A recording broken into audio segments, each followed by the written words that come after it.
आप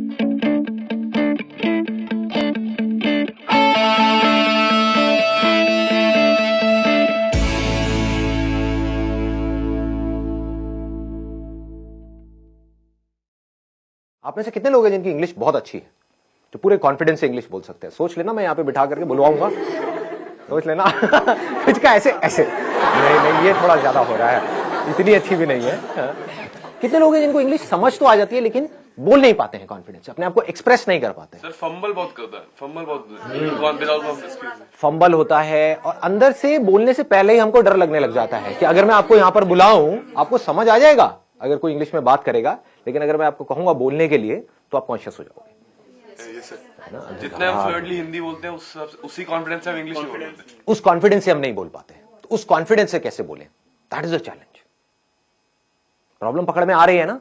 मतलब ये सेशन उन लोगों के लिए नहीं है जिनको इंग्लिश समझ ही नहीं आती है, उनको तो पहले स्कूल जाना है, एबीसीडी पढ़नी है, ठीक है ना, बेसिक इंग्लिश सीखनी है। मैं बात कर रहा हूं उन लोगों की जिनको इंग्लिश समझ तो आती है लेकिन बोल नहीं सकते। अगर मैं उनसे पूछूं क्या समझ आया बताओ, इंग्लिश में बताओ, तो वो अटक जाएंगे वहां पर जाकर के। इसके पीछे रीजन क्या है, इस प्रॉब्लम की जड़ क्या है? एक तो है सुपरफिशियल लेवल के कुछ सॉल्यूशंस होते हैं, वो मैं आपको आकर के बताऊं कि देखो अपनी ग्रामर को ऐसे ठीक कर लो, ये कुछ वर्ड्स हैं अगर आप अपनी वोकैबुलरी में ऐड कर लोगे तो आपकी इंग्लिश अच्छी हो जाएगी, इंप्रेशन अच्छा हो जाएगा, व्हाटएवर। बट ये नहीं है प्रॉब्लम की जड़। प्रॉब्लम की जड़ कुछ और ही है। पहले हमको समझना पड़ेगा हम करते क्या है। हम कोई कहीं पर कुछ गलती कर रहे हैं और वो गलती कोई डीपली समझता नहीं है कि वो गलती क्या है। अगर वो हमको पकड़ में आ जाए तो हम इस प्रॉब्लम का सोल्यूशन निकाल सकते हैं। वो गलती ये है, आप मुझे बताना मैं सही कह रहा हूं या गलत कह रहा हूं। वो गलती ये है कि जब आप हिंदी में बोल रहे होते हो तो हिंदी में ही सोच रहे होते हो, उसको ध्यान से सुनना, और हिंदी में ही बोल रहे होते हो। लेकिन जब इंग्लिश में बोलते हो तो पहले हिंदी में सोचते हो, फिर इंग्लिश में कन्वर्ट करते हो, फिर बोलते हो। यस और नो? ये प्रॉब्लम की जड़ है। अगर किसी तरह से हम इसका सॉल्यूशन निकाल लें फिर इंग्लिश आपकी फ्लुएंट हो जाएगी, फिर आपको इंग्लिश बोलने में कॉन्फिडेंस आ जाएगा। यानी कि आप इंग्लिश में ही सोचो और बोल दो, वो जो बीच का गैप है वो हट जाए, ज्यादा सोचना ना पड़े। तो अब ऐसा क्यों होता है कि हम हिंदी में सोचते हैं और इंग्लिश में बोलते हैं? हम कन्वर्ट करके क्यों बोल रहे हैं? हम डायरेक्ट क्यों नहीं बोल पा रहे? जबकि वर्ड्स हमको पता है कि इसको ट्री बोलते हैं, इसको बॉटल बोलते हैं, इसको संदीप बोलते हैं, व्हाटएवर इट इज, ठीक है, आपको पता है, लेकिन उसको हमको कन्वर्ट क्यों करना पड़ रहा है? क्या जड़ है? आराम से सोचना, जल्दी में एकदम से बोलना मत, आराम से सोच करके बोलना। बताइए। एनवायरमेंट हमारा ऐसा है, हमारी अपब्रिंगिंग ऐसी है कि बचपन से जो हमारी हैबिट है, habit is the right word, कि हमारी हैबिट पड़ी हुई है हिंदी में सोचने की और हिंदी में बोलने की। तो ये सारा आदतों का खेल है। अगर डीपली हम समझ पाए कि हिंदी हमने कैसे सीखी और उन फंडों को अगर हम यहां पर अप्लाई कर पाए तो काम हो जाएगा, मतलब बड़ी आसानी से हो जाएगा। एक है लंबा प्रोसेस कि आप किसी इंस्टीट्यूट में जाओ, वहां पर जा करके स्टेप बाय स्टेप सीखो, एक एक करके आपको बताएंगे वर्ब क्या होती है, एडजेक्टिव क्या होता है, नाउन क्या होता है, ये क्या, उसी में आदमी पागल हो जाएगा। एक तो पहले ही वर्ड्स को कन्वर्ट करना पड़ रहा है, साथ में ये भी देखना पड़ रहा है ये नाउन है, एडजेक्टिव है, वर्ब है, मैं सही बोल रहा हूं गलत बोल रहा हूं, हो गया ना? और ज्यादा कॉम्प्लिकेटेड हो जाएगा। तो सीख भी सकते होगे तो नहीं सीख पाओगे, अगर सीख भी जाओगे अंदर ही अंदर तो बोल नहीं पाओगे, क्योंकि अंदर और खचड़ पचड़ हो गई। मतलब बेसिकली जैसे पानी है ना, वो बहता है कि मतलब कोई रुकावट ना आए, ऐसे वो बहनी चाहिए, उसको फ्लुएंसी बोलते हैं। तो मैं आप लोगों से पूछता हूं कि हिंदी हमने कैसे सीखी? अगर हमको ये समझ आएगा तो हम इंग्लिश को भी सीख सकते हैं और बड़ी जल्दी सीख सकते हैं। क्या आपने पढ़ करके सीखी? मतलब जो स्कूल में हिंदी सिखाई तब आपको हिंदी समझ में आई, या उससे पहले ही आप हिंदी सीख चुके थे? हाँ, जब हिंदी में वो चैप्टर शुरू हुए थे स्कूल में, उससे पहले ही आप कई गालियां सीख चुके थे, बहुत कुछ सीख चुके थे, है ना? हाँ, आप आराम से बात कर पाते थे, अपने आप को एक्सप्रेस कर पाते थे, किसी से कुछ मांगना है मांग लेते थे, व्हाटएवर। तो कैसे सीखी हमने हिंदी? इंटरैक्शन करके। लेकिन इंटरैक्शन, हमें तो हिंदी आती ही नहीं, हम इंटरैक्ट कैसे करें? इंटरैक्शन तो तब होता है जब दोनों लोग दोनों तरफ से इंटरैक्ट करें। तो पहले स्टेप में क्या हुआ था? ऑब्जर्वेशन। एब्सोल्युटली। मतलब हम लोगों को ऑब्जर्व करते रहते थे और कॉपी करते थे, इमिटेट। जैसे नकलची बंदर, आपने एक वर्ड सुना होगा, कभी किसी बंदर के सामने जाओगे, ऐसे ऐसे खुजाओगे, उल्टी सीधी हरकतें करोगे, व्हाटएवर, तो बंदर भी वही करने लग जाएगा। तो उस बंदर में और इंसान में ज्यादा फर्क नहीं है, आपको पता है, आप भी पहले बंदर ही थे, राइट? और कुछ लोग तभी बंदर हैं। हमने कैसे सीखा? जो भी हरकतें बड़ों को करते हुए देखा उसको कॉपी किया। वो बोल रहे हैं तो हमने भी वो बोलने की कोशिश करी, चाहे टूटा फूटा बोला, जैसा मर्जी बोला, लेकिन बोला। उन्होंने कोई अजीब सी हरकतें कर रहे हैं, गुस्सा कर रहे हैं, तो हम भी गुस्सा करना सीख गए, है कि नहीं? हमें पता है कि ये माँ बाप की आपस में लड़ाई हो रही है, बच्चों की ऑब्जर्वेशन बहुत तगड़ी होती है क्योंकि उनके पास करने के लिए और कुछ होता नहीं है। बैठे बैठे बस देखते रहते हैं, तो बच्चे ऑब्जर्व करते रहते हैं माँ बाप आपस में कैसे लड़ रहे हैं, कैसे माँ लड़ करके अपनी बात मनवा रही है बाप से, तो बच्चा वहां से सीख लेता है। बच्चे को समझ आ जाता है, अच्छा मुझे यही कुछ करना पड़ेगा, ऐसे नहीं मानने वाले, है ना? तो बच्चा टेंट्रम करना सीख जाता है और फिर उसको वो चीज मिल जाती है तो फिर अगली बार और टेंट्रम करता है, और ऐसे ही हम सीखते हैं। तो कहने का मतलब है हम हिंदी कैसे सीखे? देखते रहे, समझ नहीं आ रहा था क्योंकि जब हिंदी आती ही नहीं तो समझ कैसे आएगी, बट धीरे धीरे हम ऑब्जर्व करते रहे, समझते रहे कि जब ये इस तरह के वर्ड्स मुंह से निकलते हैं किसी के, तो उसके बाद में एक्शन क्या होता है, उसके साथ में क्या जुड़ा हुआ है। टॉय, तो इमीडिएटली हमको समझ आया इसको टॉय बोलते हैं, है ना? तो वहां पर बहुत सारी कंफ्यूजन भी होती है बच्चों के अंदर, क्योंकि वो कई बार गाड़ी को भी टॉय बोल देते हैं। क्यों? क्योंकि अभी क्लियर नहीं हुआ है कि टॉय क्या है। लेकिन फिर क्या हुआ, धीरे धीरे उन्होंने बोलना शुरू किया, गलतियां करी, करते एफर्टलेसली कम्युनिकेशन होने लग गया, इंटरेक्शन होने लग गया। उस इंटरेक्शन से क्या हुआ कि अब वो जो सोच रहे थे वही वो बोल रहे थे, वहां पर कोई कॉन्फ्लिक्ट नहीं था। बच्चों की यही खास बात है, बच्चों के अंदर कोई फिल्टर नहीं है। दिस इज द ब्यूटी, इसीलिए बच्चे बड़ी जल्दी सीखते हैं। तो पहला स्टेप हमको पकड़ में आ गया, ऑब्जर्वेशन। दूसरा है प्रैक्टिस। अब यहां पर एक बहुत बड़ी प्रॉब्लम है, वो आप बताओ मुझे क्या है? प्रैक्टिस करने में, प्रैक्टिस करे कहां और किसके साथ करें? आप समझ गए ना? हमको पता है ये सारी बातें, लेकिन हम एक पॉइंट पे जाकर के अटक जाते हैं, उसके आगे नहीं बढ़ पाते। अब मैं उसके और एक लेवल डीप में जाने वाला हूं। प्रैक्टिस कहां करें, किसके साथ करें, कैसे करें? दोस्तों से करोगे तो वो मां बहन की गालियां निकालने लग जाएंगे, है कि नहीं? घर में आप किसी से बात करोगे, अपनी मदर से करोगे, तो आपकी इंग्लिश जो बची खुची है वो भी खराब हो जाएगी। बड़े अंग्रेज आए। हाँ, बड़े अंग्रेज आ गए हैं जी। क्या हो गया? हिंदी हमारी मातृभाषा है, इंग्लिश सीखना जरूरी थोड़ी ही ना है। उनको बोलो ठीक है, इंग्लिश सीखना जरूरी नहीं है, लेकिन ये जॉब है, वहां पर इंटरव्यू होने वाला है, वो इंग्लिश में होने वाला है। बोलना अपने घर वालों को, अगर कोई बोलता है ना ऐसी कोई तकियानुसी बातें करते हैं कि हमारी हिंदी मातृभाषा है और इंग्लिश सीखना जरूरी नहीं है, तो उनको बोलो ठीक है, फिर तो इंटरव्यू भी देना जरूरी नहीं है, नौकरी भी करना जरूरी नहीं है। हाँ, बेचो अपना घर, एफडी कराओ, मजे से रहेंगे। खाना ही तो खाना है, उसके लिए नौकरी क्या करनी है? आपका घर है तो सही, बेच देंगे, एफडी करा देंगे, किराए पे रहेंगे। ठीक है जी, पकड़ में आ रही है बात? प्रैक्टिस कैसे करोगे जी? मैक्सिमम जितना एक डे में बोल सके, नॉर्मल भी कन्वर्सेशन कर। किससे बोलोगे? सब्जी वाले से बोला तो वो गड़बड़ हो जाएगी। टेक दिस तेरी लगाऊं कान के नीचे, तो गाली निकालती है मेरे को। Moment we speak in English to our friends, जैसे क्यों फॉर्मेलिटी क्यों कर रहे हो भाई? राइट, फॉर्मल क्यों हो रहे हो? फॉर्मेलिटी क्यों कर रहे हो और क्या जरूरत है? मुझे तो इंग्लिश आती है, आती किसी को भी नहीं है, समझ गए ना? समझ आती है, बोलने में कोई भी, सारे पैदल हैं। और कई बार वो हंसते भी हैं। जब कई बार क्या, हमेशा ही हंसते हैं। अपने गर्लफ्रेंड बॉयफ्रेंड से बोलोगे वो मजा ही नहीं आएगा, फीलिंग ही नहीं आएगी ना।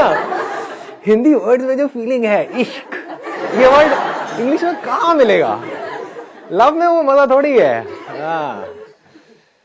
प्यार, मोहब्बत, सारी फिल्में ऐसी देख देख करके हम बड़े हुए हैं। दिलवाले दुल्हनिया ले जाएंगे, You'll be my bride, you know? इसमें मजा नहीं आएगा, तू मेरी दुल्हन बनेगी। क्या प्रेम रोग? ये पिक्चर देख देख के आप बड़े हुए हो। ओ भाई साहब, सारे प्रेमी बैठे हैं यहाँ पर, बड़े बड़े हैं। बढ़िया है जी। बताओ जी, ऑप्शन बताओ। It's a good idea. आप लिख सकते हो, मतलब डेली बेसिस पे अपनी एक डायरी लिख सकते हो कि क्या हुआ आज मेरे साथ में पूरे दिन में।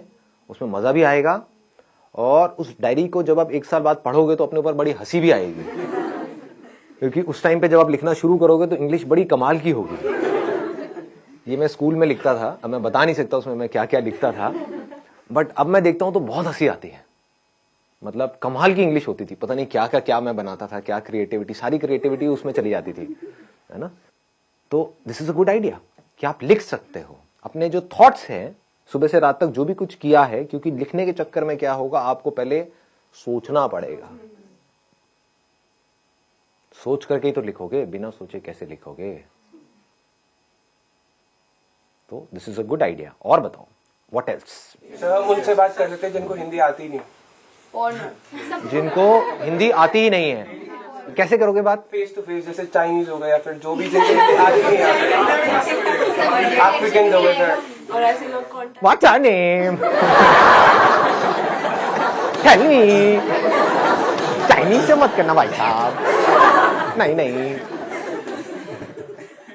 ऐसा कोई तरीका जो फिल्टर ना हो, जैसे अभी डायरी का ऑप्शन दिया, उसमें हम प्रैक्टिस कर रहे हैं, लिख रहे हैं, अपनी डे टू डे लाइफ के बारे में लिख रहे हैं, लेकिन सोच सोच के लिख रहे हैं, वो फिल्टर आ रहा है, वो फिल्टर को कैसे रिमूव करना है, ये कोई तरीका? सोचना फिल्टर नहीं है, क्योंकि अगर अभी आप हिंदी भी बोलोगे तो सोच करके ही बोलोगे, वो बस इतनी जल्दी हो जाता है, हमको एकदम से पता नहीं लगता है। जैसे आप एक मूवी देखते हो तो 1 सेकंड में 25 फ्रेम निकल गए हैं, और हर फ्रेम में मिलियंस ऑफ पिक्सल्स हैं, इतना डेटा एकदम से निकल गया है। हमें लग रहा है 1 सेकंड वीडियो का निकला है, एक सेकंड नहीं निकला है, वो 25 फ्रेम्स है, तेज निकल गए तो हमें लग रहा है स्टिल नहीं है, वीडियो है। ऐसे ही जब आप हिंदी बोलते हो तो ये मत समझो बिना सोचे बोल रहे हो, लेकिन हो क्या रहा है, आपने सोचा और बोला। सोचना प्रॉब्लम नहीं है, क्योंकि बिना सोचे तो आप बोल भी नहीं सकते। हाँ, मैं आपसे पूछता हूं वेदर कैसा है, आप यही बोलोगे वेदर अच्छा है, ना ज्यादा ठंड है ना ज्यादा गर्मी है। ये वर्ड्स कहां से आए? जो आपने एक्सपीरियंस किया, जो फील किया, उसके साथ में कुछ वर्ड जुड़े हुए हैं। वो सारे जो वर्ड जुड़े हुए हैं वो सब हिंदी में जुड़े हुए हैं। तो उस फीलिंग को, उस एक्सपीरियंस को आप फ्लुएंटली एक्सप्रेस कर पा रहे हो, क्योंकि उसके साथ में वो वर्ड्स पड़े हुए हैं। इंग्लिश के भी पड़े हुए हैं, इसको ध्यान से समझना जो चीज मैं बोल रहा हूं। हिंदी के भी पड़े हुए हैं, इंग्लिश के भी पड़े हुए हैं, बट आप हिंदी फ्लुएंटली बोल पा रहे हो, इंग्लिश नहीं बोल पा रहे। क्यों? क्योंकि आप सोचते, अब इसको ध्यान से समझना, क्योंकि आप सोचते ही हिंदी में हो, और आप हिंदी से इंग्लिश में कन्वर्ट करके फिर बोल रहे हो। कुछ ऐसा हो जाए, अगर आप सोचना ही इंग्लिश में शुरू कर दो तो क्या होगा? Problem solve. हैबिट आपकी अभी पड़ी हुई है हिंदी में अंदर सोचने की। सुबह से रात तक आप करते क्या हो? कभी नोट करना, कहीं पर अकेले बैठे हुए हो, कभी पढ़ रहे हो, पढ़ते पढ़ते एकदम से पढ़ाई से ध्यान हटा, बैठ करके कुछ सोच रहे हो, कुछ गड़बड़ हुई घर में, उसके बारे में सोच रहे हो, सोने से पहले कुछ थॉट चल रहे हैं माइंड में। थॉट है क्या अगर बोलना नहीं है तो? कभी ध्यान से अपने थॉट्स को देखना। थॉट्स में अगर वर्ड्स नहीं है तो थॉट भी नहीं है। बिना वर्ड्स के सोच के दिखाओ, किसी ऐसी चीज के बारे में सोच के दिखाओ जिसका कोई वर्ड माइंड में पड़ा ही नहीं है। इम्पॉसिबल। हमें यह लगता है कि बात करना या बोलना मतलब सिर्फ आपसे मैं बोल रहा हूं, आपसे बात कर रहा हूं, इसको बात करना कहते हैं। अजी नहीं, जो हम अपने अंदर सुबह से रात तक बोलते हैं, एक्चुअल में वो बात करना है। अगर अपने अंदर ही अंदर आप इंग्लिश में बोलते रहो, ये आपके हाथ में पूरा कंट्रोल है, या और कुछ नहीं तो शुरू में इंग्लिश और हिंदी को मिक्स कर दो अपने माइंड के अंदर, तो धीरे धीरे आप देखोगे, नहीं भी चाहोगे तो मुंह से वो ही निकल रहा होगा जैसे थॉट चल रहे होंगे। It is called habit. कितना सिंपल है, मतलब समझ गए ना कि अकेले में आप कहीं पर बैठे हो तो बैठ करके सोच रहे हो कि मुझे ये करना है। Think in English. अगर आप अंदर सोचने की प्रैक्टिस नहीं करते और सीधा बोलने की प्रैक्टिस करते हो तो नहीं बोल पाओगे, अटक जाओगे, बार बार गलतियां करोगे, और जितनी गलतियां करोगे उतना ही आपका मजाक उड़ेगा, उतना ही आप कहोगे छोड़ो मेरे को नहीं बोलना। तो इंग्लिश में सोचना है, इंग्लिश के वर्ड्स में सोचना है। ये पूरा कंट्रोल आपके हाथ में है। चाहो तो कर सकते हो, कोई आपको रोक नहीं सकता है, आपको कोई और चाहिए भी नहीं है, अपने अंदर ही अंदर। एंड मोस्ट इंपॉर्टेंट, यहां पे एक second, and most important, use simple words. यहां पर हम जाकर के फंस जाते हैं। कुछ ज्यादा कॉम्प्लिकेटेड वर्ड्स बनाने की जरूरत नहीं है अपने माइंड में जो आप सोच रहे हो। बड़े आराम से सिंपल वर्ड्स, क्योंकि उसमें क्या होगा, फ्लुएंटली आपकी आदत पड़ जाएगी इस तरह से सोचने की। तो अब एक छोटा सा काम करते हैं, यहां से बजाय कल के ऊपर डालने के, आज से और अभी से इसकी प्रैक्टिस करते हैं। आपको जो भी बोलना है, या मैं जो भी बोलूंगा, इंग्लिश में बोलेंगे। एटलीस्ट कुछ तो प्रैक्टिस होगी ना। नाच तो हाँ है, वैसे आधा घंटे में कुछ होने वाला नहीं है लेकिन at least something is better than nothing. सोच सोच करके नहीं बोलना है, बोल देना है जो भी अंदर से आ रहा है। Sir, what we can do at our home is that we can ask our mother or father that you can give us any topic, any XYZ topic such as dog, water, anything, and we just have to speak for a minute on that topic. Extempore basically. So once a week, even if we do it. And we don't need to use these kind of words like extempore or whatever it is. So now what is going on is, like say we can have a practical demo as in what we need to do and what we don't need to do. And even if you commit some mistakes, it does not make any difference. My English is also not that good, but how does it matter? If there are people who are making fun of you, they are just giving a boost to their own ego. Yes. If you go and speak in English with a foreigner, they will never make fun of you. Because for them, it's not that important whether what you are saying is right or wrong. What is important is whether they are able to understand, like say, whatever you are trying to express. So sometimes it happens that like our generation is fond of online shoppings, or maybe like if there is a problem in the phone or something like that. So what we can do is instead is that we can call the customer care. There is an option that one is in English, the other is in Hindi. It's a great idea. They'll not judge you according to your voice, and you'll be able to get it that whether they are understanding your English or not. Yeah. And I know that there are some people who talk to these, who call up at these call centers and talk about all the shit stuff. Just for time pass. So now at least you are learning something. I think it's a great idea. Yeah. You can talk to them. Nobody will judge you. You can create an imaginary problem, right? Related to that product or service, right?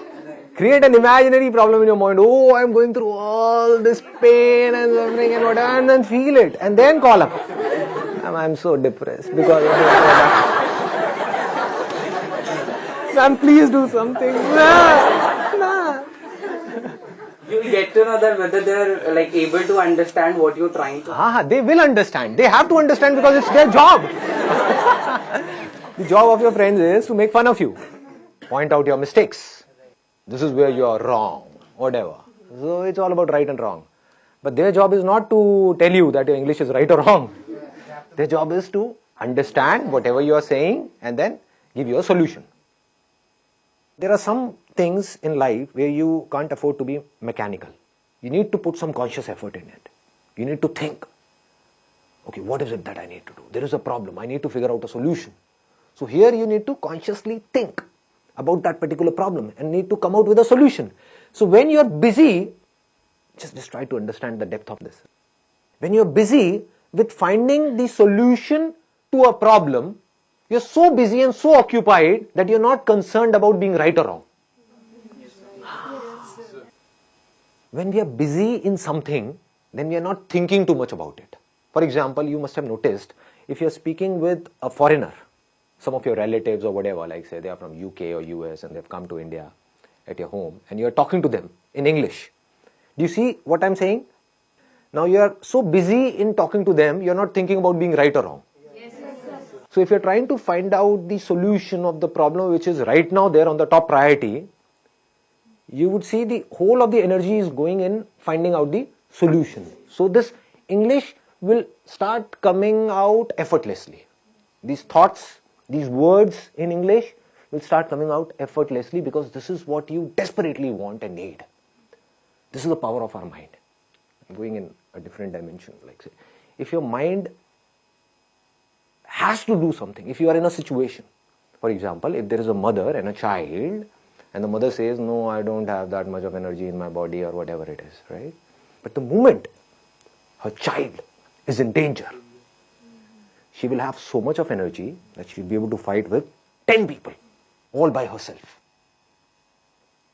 How was this energy released? whenever there is a problem which is huge, then the mind releases energy to find out a solution. And mind has the power to do anything and everything. Interesting, no? Try to find out the solutions of the biggest problems in your life in English. That will take care of this problem of learning English. So, you will not have to put in effort to learn English. You will learn English automatically. As you learnt Hindi automatically. It's easy. It's easy. It's simple. Yeah. The major thing that discourages us to speak is like being judged by people. And like at the back of our minds, we always think what would the other person think about us. Let those people go to hell. Curse them in your mind. Stare करते हैं वो लोग गलत बोलते हैं. So English. Speak up with confidence. This is the key. You know what? Even if you're not confident, just pretend to be confident. Sir words mind में आ ही नहीं रहे हैं. कुछ दिनों से घर पे हूँ तो माइंड बिल्कुल ऐसे हो चुका है, हिंदी इंग्लिश के वर्ड्स तक नहीं आ रहे हैं. एक्चुअली एग्जाम्स थे, बस पढ़ाई वो सब ही चल रहा था, तो सर वो चीजें ही नहीं आ रही माइंड में, जो मुझे सब कुछ आता था वो भी मैं भूल चुकी. ऐसा लग रहा है. What are you saying? I'm not getting it. I'm not getting it. I told you English, girl. Speak up. Sir मुझे बोलना गया था, मैं तो ये.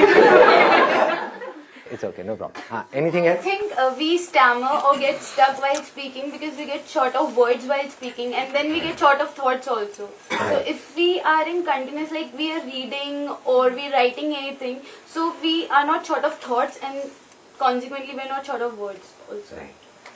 So one is that we are reading and writing and something to do with conversation. One is reading or writing like mathematics or something to do with science, because these kind of words, or chemistry or biology or physics, these kind of words we don't use in our day-to-day conversation. So we need to read something or listen to something or go through something which is related to our day-to-day lives. So maybe you can watch Friends. This is one of my favorite, like Game of Thrones. I've heard a lot about it, but I don't know what it is. Go for Big Bang. Big Bang Theory. MD House. With no limits. In my old age home, these things are not there. I have tried this thing. I used to think whatever goes on in my life. But what thought comes up is maybe I'm wrong. Whatever I'm thinking is wrong. So how would these things get correct? Like who will correct me? Even if you're wrong, how does it matter? That we need to understand again and again. Initially, whatever we do, we will be wrong. This is the problem because of which most of the people are not able to do what they really want to do, because they want to be right. This is a big trap. When you start doing something, anything for that matter, whether it is business or any kind of work or an art or a skill, what happens is we try to do it and we are not able to do it properly and we give it up. Even if you are wrong, it is not about a life or death situation. It is not Game of Thrones. Nobody is going to kill us or anything of that sort. At max, what can happen is, like, say, somebody will make fun of us. So what is happening is they are smiling, they are laughing. Right, because of us. So is it a problem or is it a good thing? Good thing. It's a good thing. Yeah, right. Because something good is going on because of you. Yeah. Whether they are laughing on your jokes or whether they are laughing on you, how does it matter?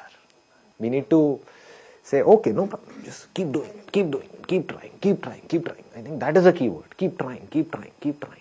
So Dr. APJ Abdul Kalam has stressed on this thing that no matter what your age is, you should keep learning always. Right. And we need to understand all these things practically, not theoretically. One is theoretically, okay, I understood. Then what? You need to bring it in practice. That's where you need courage. That's the basic difference between a winner and a loser. Losers understand all these things. They would say, okay, I know all these things. Tell me something new. Abhe khachar. What will you do of something new? Huh? Even if you get more and more of new information, so-called new information in your brain, which is as good as dead because you're not using that information to do something, to bring it into action, what will you do with that information? They're just fond of information, which they think is learning, but that is not learning at all. Learning means getting some information and bringing it into practice. That is learning. The moment you bring something in practice, either you will succeed in it or you will fail. So whether you succeed or you fail, you need to let it go and keep on building your practice.